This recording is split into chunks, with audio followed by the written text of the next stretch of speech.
నాగర్ కర్నూల్ జ్యోతిబా పూలే పాఠశాలను రాష్ట్ర ప్రణాళిక సంఘం ఉపాధ్యక్షులు జి చిన్నారెడ్డి సందర్శించారు.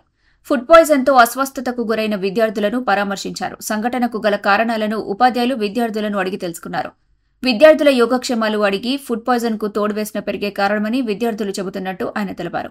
భోజన సదుపాయాలు ఇలాంటి సంఘటనలు మరోసారి జరగకుండా జాగ్రత్తలు తీసుకోవాలని అధికారులకు సూచించారు.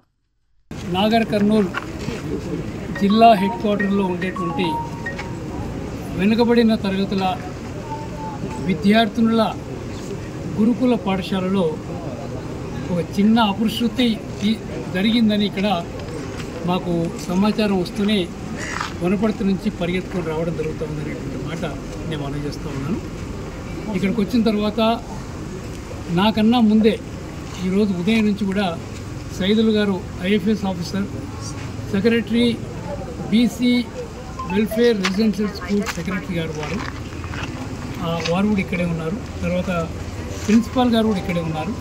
మిగతా వార్డెన్స్ కానీ మిగతా స్టాఫ్ కూడా వాళ్ళు రౌండ్ ది క్లాక్ వాళ్ళు పర్యవేక్షణ చేయడం జరుగుతుంది అనే మాట నేను మనం చేస్తున్నాను. ఇక్కడ వచ్చిన తర్వాత కనుక్కున్న విషయాలు ఏమంటే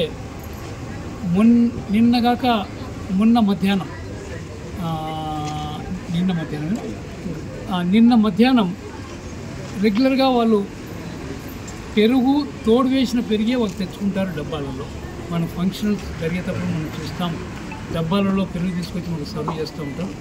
అదే మాదిరిగా రెసిడెన్షియల్ స్కూల్లో కూడా ఆ తయారు చేసిన పెరుగునే వీళ్ళు తీసుకొని వచ్చి పిల్లలు సర్వ్ చేస్తారు.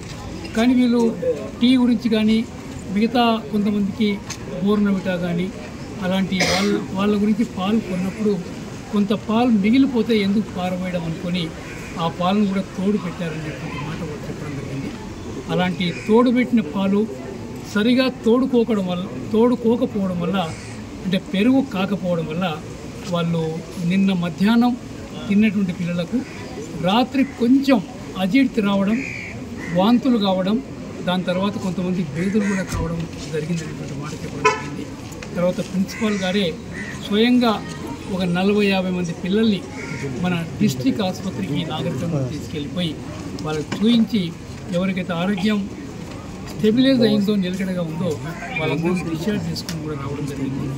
ఈరోజు కూడా ఇంకా ఇప్పటికీ ఒక 4 హాస్పిటల్లో ఉన్నారనేటువంటి మాట కూడా చెప్పడం జరిగింది.